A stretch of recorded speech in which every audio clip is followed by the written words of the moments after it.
Okay, so last night I attempted to work on this rose, pink rose, and it didn't really work. So what I did is I applied a medium tone pink, which is I used alizarin crimson, cadmium red light, and white to darken the color again. And then I traced it back on.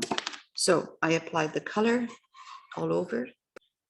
Then I waited for it to dry. I put a layer of clear gesso. There's no need, but I like to work over something that the clear gesso will seal the first layer. So I don't have to worry about that. Now, let's try again. So I'm going to try, and I traced it again. I put so I can see. Now, tracing it doesn't mean that I'm going to follow it every single line, but it will give me the main important shapes that I should be working with. So now I'm going to mix these two colors together, which is crimson and cadmium red light. And I'm going to add white to get a medium tone pink. I don't want to go too light for now, but lighter than what I'm seeing in here. Okay. Make my color kind of easy to creamy. And I'm going to simplify. I'm going to try to simplify. Now I'm using a round brush. Now for the center part, I'm going to use a smaller round brush. Smallest one I have. And let's try from this, the center. So the thing with is that they wrap around. So you will have a thin line and then a large one.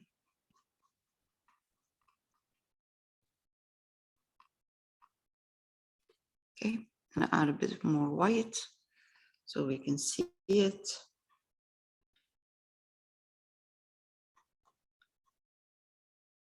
And the thing is not to apply the white all over.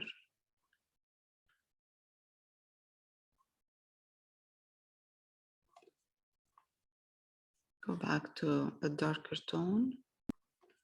Now I need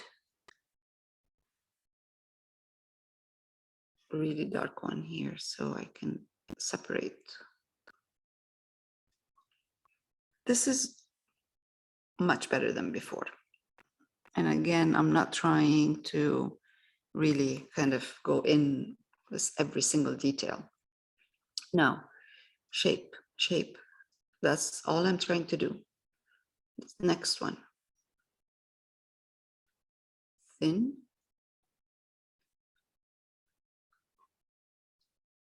Wide. And I'm not trying to really cover exact like the whole thing in white. There's a kind of a different tones of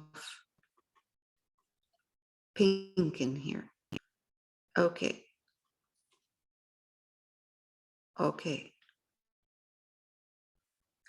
Let's do that. This is medium tone, so that will allow me to highlight it slowly. I will be adding more white shortly. Okay. This one. That one here wraps around. And it actually comes over to here. So it's wider on this side. And then narrower here. This is narrow, wide. Okay, I'm getting a better shape than yesterday, than what I was getting yesterday. Again, let's put this in water. Again, another one. Now, this one here, I'm going to bring out. The thing is, having, the other thing is on canvas, you need to have your color, your paint a bit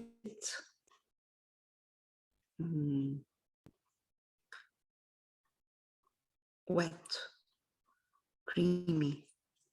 All right, that's not bad. It's getting there. We're getting there.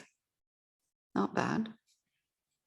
Now, let's not lose all of this. So again, this one wraps in that one. Let's do it that way. And this one goes in that way. Okay, let's darken, because every time I add too much white, I lose it. I lose the shape. It's flat. Okay, not bad. Okay, good. We're on the right track. So take it easy, slowly. Watch my values and watch my shape. All right, let's do it here. Let's start from here. Again. Okay. Okay, now, this is a long one from here to here. So that means that one side of this should be highlighted a bit, and then the other one goes in, because it's not going to be on the same level in real life. This petal will start here, up here, and then it will dip in, it will go in. So by the time it goes in, that means it's going to be darker than this part. So again, a bit of highlighting here, which I'm going to be highlighting eventually. Part of this flower is going to be highlighted. All right, let's continue with no highlight, medium tone. Let's do this. Get to this part. Good. Simple. Again, that one.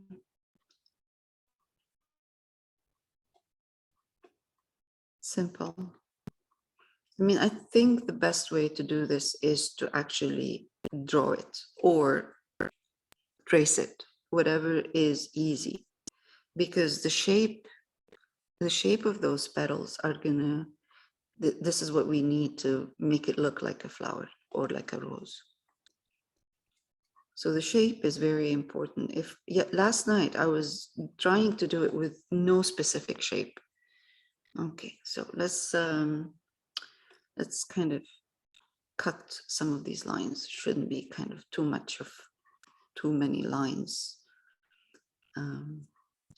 out. Again, this way. Good. More.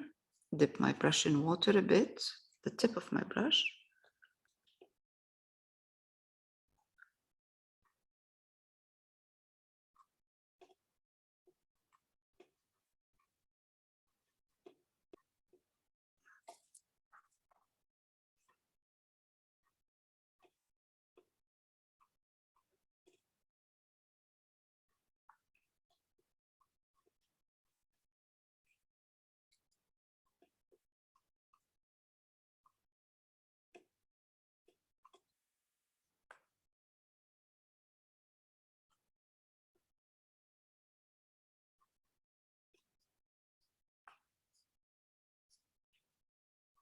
Again.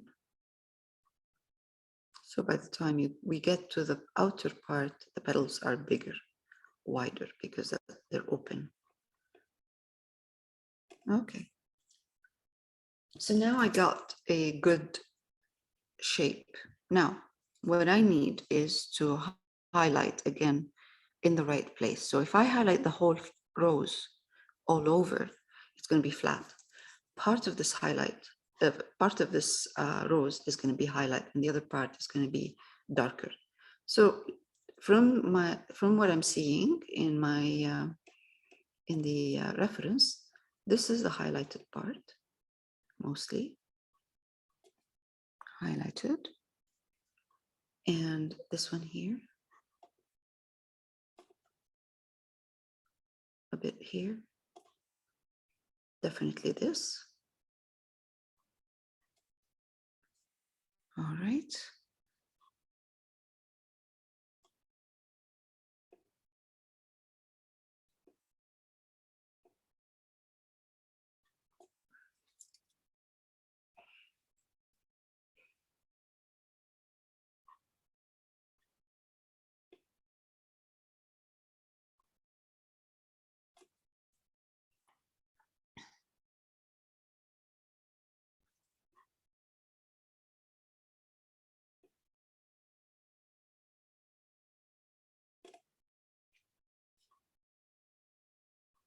If I find that the white is too strong, I can just go back and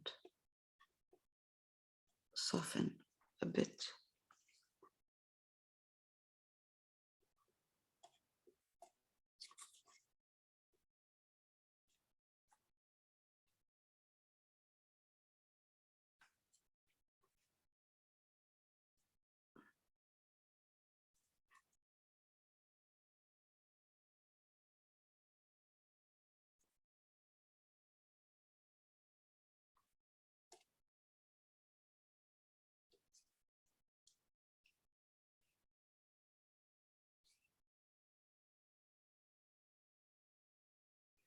Darken a bit the inside and here.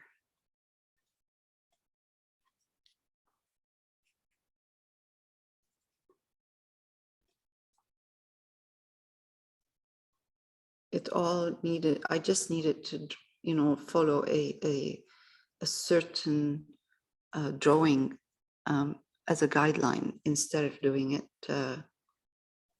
painting it, just kind of trying to guess how it looks. Even if I'm looking at even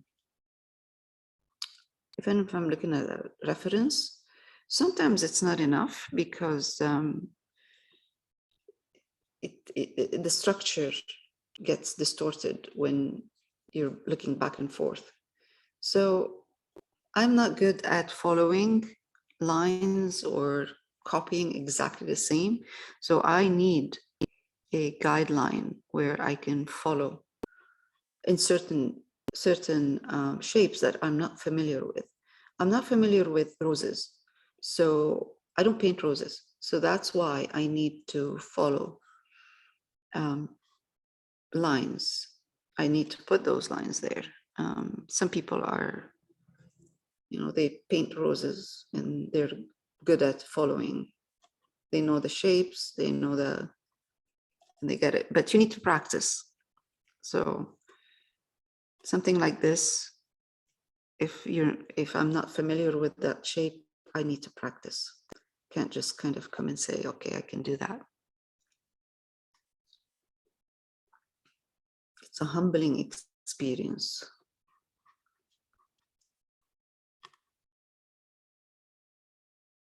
Okay, I think it's good enough. I can see that maybe this part is flat. I'm just going to highlight this part and leave it.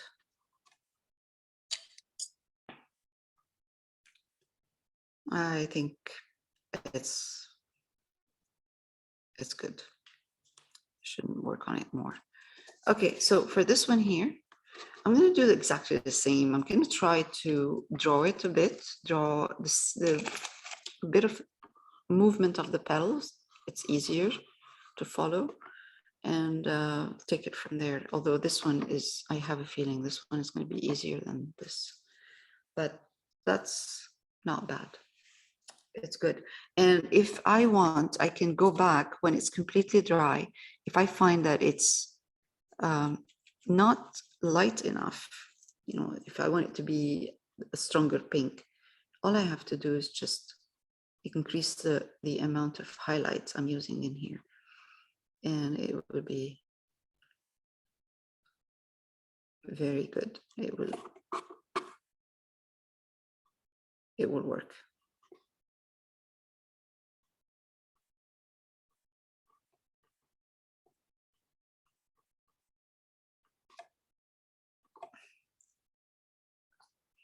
Just a matter of knowing where to put these lines and highlights. And even, you know, looking at the darks, the shape of the dark. If you have a shape that's continuing all the way, it's not realistic. You know, if you have a line that's continuing all the way and it's exactly the same, meaning this one from here to here is exactly the same right now. So all I have to do is push this petal in front out, so I can this way cancel that line that is exactly the same, going around exactly the same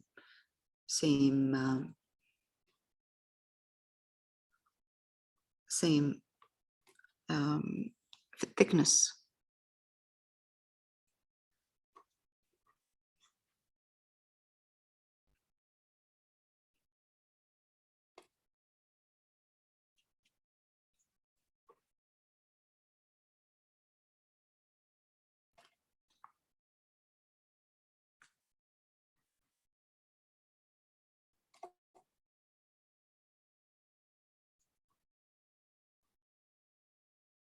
I'm just working on my values because I can see that they're all the same.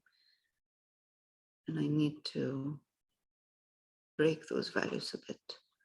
Lighter, darker, darker, lighter. It can't be the same. This is the thing with acrylics. Once it's dry, then you can go back and adjust. You have to wait for it to dry to gauge how dark and how light you should be going. It changes shape, it changes color when it dries. That's the way acrylic is.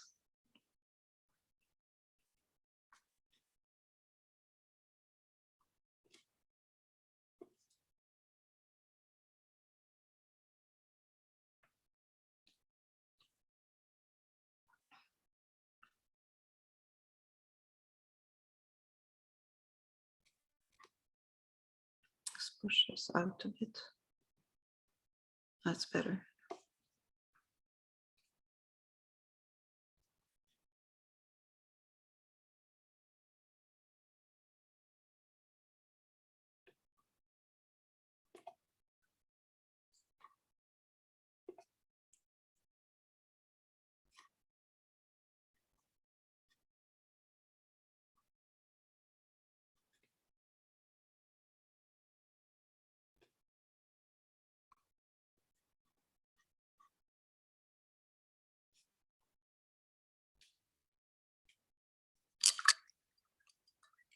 It's good enough. I can glaze the bottom part if I find it's too dark when it's dry, but I think I'm going to leave it just the way it is.